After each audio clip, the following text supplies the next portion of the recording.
welcome to another episode of Dear ABG, where we answer your listener-submitted questions. For those of you who don't know, we are a podcast called ABG, Asian Boss Girl, a podcast for the modern-day Asian American woman. My name is Helen. I'm Janet. And I'm Mel. And before we dive into our listener-submitted questions, we're going to ask each other a fun, random question. So for today's question, if you knew a product was going to run out tomorrow, what product would you stockpile? Okay, so this might be a little random, but it would be Crest toothpaste. And I'll tell you why. Because I'm very particular about the mintiness level of my toothpaste, and Crest is the only one that I've found that actually is like super, super minty. Like no other brand is like, I don't know, kind of compares. Yeah. Interesting. Yo, Jenna got a thing with toothpaste. She does. I like to clean mouth. And firmly squeezed tube. If you don't know what I'm talking about, refer to last week's episode. I like how your answer is very practical. Mine was like, I already know. Sorry, I'm not to interrupt you, but do you know? What is I it? think I know. Noodles of some sort? Noodles! Oh. Something that's on her face currently. Oh, eyelashes. Yeah, I was like, I don't know if it's a product, right? Yeah. Falsies. I know. I wasn't thinking practical. I was thinking like more like material. So I was thinking eyelashes. I feel like if I want to put on makeup, if I don't have eyelashes, I feel like, oh shit, like then I can't put it on the face. Yeah, my second answer was eyelash glue. Like, so I need both. But yeah, I would say my falsies. This question was actually kind of hard for me because I was trying to think about like a brand associated with a product, and I don't think I have a lot of like brand loyalty when it comes to like household products. But I will say when it comes to my face, even though I'm already in my 30s, I'm still trying to figure out the right like combination of products for my face. The one product that I do love is the Sun & Park Beauty Water, the toner, because I feel like that actually gets rid of like all my excess makeup and moisturizes my face. That is from the extra mascara that I was wearing today. That stuff does not come out easy. So that is the one thing I will say that if I knew that was gonna end, I would stockpile that like crazy. That's a good one, actually. Yeah. I started using it because Helen uses it, and it's a good product. It's nice. Yeah. No, I gotta get on this train. I have not tried that product. I'll get Crest. Same. Today's first question comes from Hannah from San Francisco. Hannah writes, what is your guys' take on staying friends with an ex when you're in a committed relationship? Ooh, like this is a good question. Do you guys have any personal experiences with this? I personally will say I'm not a fan of staying friends with my ex. I'm someone that like if we break up, we're done. Like I don't want to like be friends with you. I don't want to like maintain contact because I'm like it takes me a long time to get over someone. So just like if we're still friends, it's gonna be difficult for me. But at the same time, I will say though that if I'm already in a different committed relationship, I can see how that doesn't play a factor anymore because like I'm so in love with someone else. Like that means I'm totally over that last relationship. You're over me?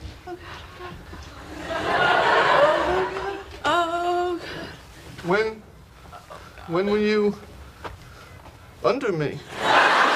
So I think it varies on the dynamic because I've also heard like, I know Helen's still friends with her ex. So it does work, but maybe for me, I'm leaning towards no. Yeah. I mean, for me, I think it totally depends. There's a range. So for me, it's always been if there is any sort of like emotional baggage involved with that person, out of respect for the current person that I'm with, I would rather cut the ties. As much as I care about the person and want to be friends with them, I don't think it's fair for the person that you're with. If I don't have any emotion for that person, but they might have a little bit for me or I sense that, then I would just cut it off completely. Even though it's like, yeah, you care about the person, but it's not fair for your current. Damn, our pizza's done. It's not fair for our current boo thing. I would agree in the fact that it depends. And I think one way to gauge is like if you dated someone and say you guys only dated a couple of months, but you've been friends for like 5 years, that might be different because then your relationship is already is more on the friendship side than it is on the ex side. But I think that's pretty rare. So for the most part, yes, I agree. If there's any type of potential emotional baggage one way or the other, out of respect and just avoiding a conflict, it's generally best to kind of cut ties. And the thing is, you don't even have to officially cut ties. You just don't be frequently, don't have a relationship where you're contacting each other frequently. You can be on good terms, but maybe you're just not in each other's lives very frequently. All right, so our next question comes from Jocelyn from San Francisco. She asks, hey ABG, I'm curious what you all think about graduate school. Do you think it's necessary to get an MBA or another master's degree to climb the corporate ladder? I think for me, it totally depends on the industry and also what your end goal is. So for example, my old job, I was working in valuation, and it's such a niche market that you just kind of have to stay at the company and keep climbing the ladder or transition to a different job within the same industry. I don't think a lot of people getting their MBA, it didn't do anything for them. I also saw a lot of people after undergrad go for their MBAs because they didn't know what else they wanted to do in life. And a lot of the times I saw that it was kind of just like a waste of money because they actually did not know what they wanted to do with their MBAs either. So that didn't make sense. I think the best times that I've seen it work for people is if you get some experience, like 3 years in, and then go for your MBA if you know where you want to be afterwards. So a lot of my colleagues, they left after the 3rd year, went for the MBA, and then they went into a position where they were on track to become CFO. So it totally depends on the industry, what track you want to be on, but I think knowing why you want to get an MBA is probably more important than just getting one. Totally agree. I would say don't go for the degree for the sake of the degree, especially in business, unlike other industries. It's one where I think it needs to be really like, you need to have a reason to do it, otherwise it's a huge investment in time and money. And I think it's pretty rare that people who go directly from undergrad to MBA school or business school will or the more traditional thing is that you get some work experience, right? And situations where I've seen it helpful is if you're trying to career switch, or if you're at a company and you've been there for a couple of years and they will sponsor your schooling, and usually with the condition that you have to come back though and work with them for another 2 years. So if you're okay with that setup, that could also be good, because some people are like, oh, it's not really like a break, but it's a little bit of like I've been working for a couple of years, they'll pay for me to go and like learn new things, and then come back for a couple of years. But definitely I would say don't look at the degree for think about what is your end goal for career, and then if you know someone doing that, ask them, see if they got an MBA, versus kind of doing the degree just for the sake of it. Agreed. Yeah. I do have a couple girlfriends that went straight into grad school to thinking that they could expedite their position when they find a job. But a lot of my friends who did go straight into grad school were kind of surprised to find that they were still entering at their job at entry-level positions. And they're like, wait, why am I still getting entry-level role? It's because at jobs, a lot of people want to look at experience too. So even though you go straight to grad school, if you don't have that experience, they're still going to hire you at entry level. So the best situations I've seen with grad school or MBA programs is that, like they said, work for a couple of years, figure out what you want to do with your degree, and then pursue higher education with that. So now we have our listener submitted voicemail section of Dear ABG, and I'm going to play you our next one now. Cool. Turn on the volume. How can I meet and create long-lasting female relationships? I've always been a tomboy, and it's been difficult to connect with other women. I used to not want to have female relationships in my life, but as I'm growing older and I'm 26 now, I'm yearning for that kind of energy where I feel like I can be completely just me in front of other women without being judged. Basically, I'm looking for my ride or die similar to the relationship the three of you ABGs have. Thanks so much.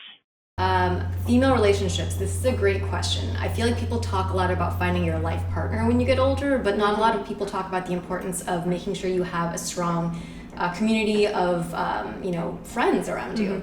And kind of similar to dating, I would say it could be a little bit of just keeping an open mind and a numbers game. What that means is trying to meet more people so that you increase your chances of meeting someone that you would click with. One way to do that is if you have friends, meeting friends of friends, I think kind of like dating is probably one of the more promising ways to do it. So if you have friends that are going out or inviting you to do stuff, just be open. Be open to trying new things, to hang out with new people. And if no one else in your group is initiating hangouts, maybe you can plan something and then tell people bring friends, so it increases your chance to meet someone new. The other thing is, I think in terms of keeping an open mind, also similar with dating, don't close yourself off too quickly to people who might be different than you, because you never know when you can click. How they say that opposites attract in relationships, I think that can also be the case in friendships. I have actually, most of my really good friends are very, very different from me, almost opposite personality types, because I think that usually means that we bring something, we complement each other in a different way. So those would be my 2 pieces of advice. I don't know, how about you ladies? So I actually have 2 really close girlfriends who are also tomboy.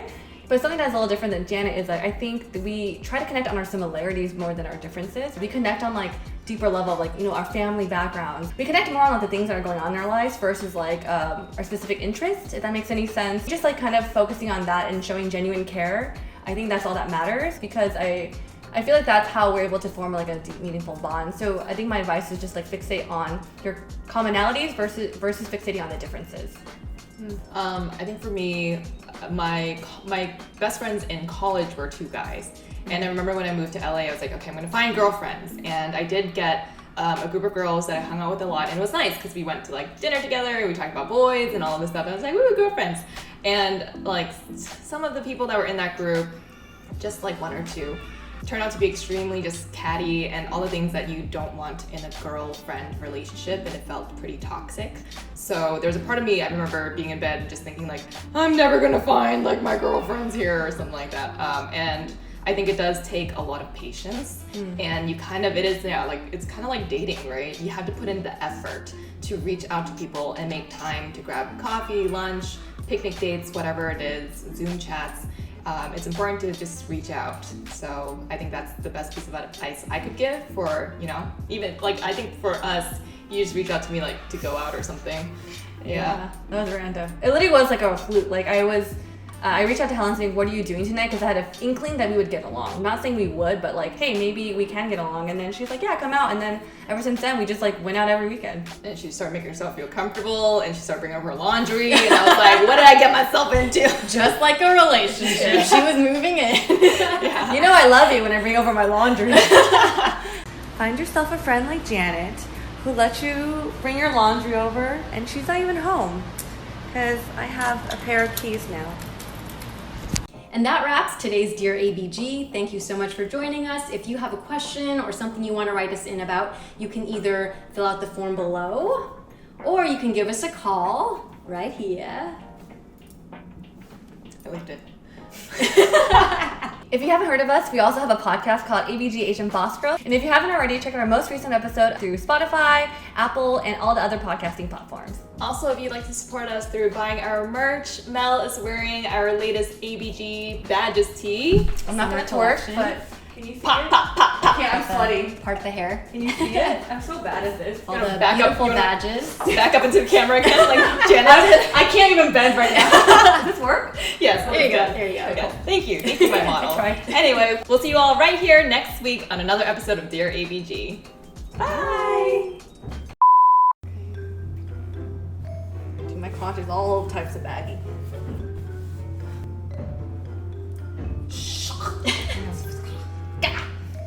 Did my answer make sense? Yeah, right. I was trying to like. There's a part where you said like, I like them if they eat and eat. Yeah, the And I was human like, part. I was like. Before we jump into our listener submitted questions, we're gonna ask each other a fun random question. Okay. The audio. Oh, here. Oh, shit. Damn, that was good too.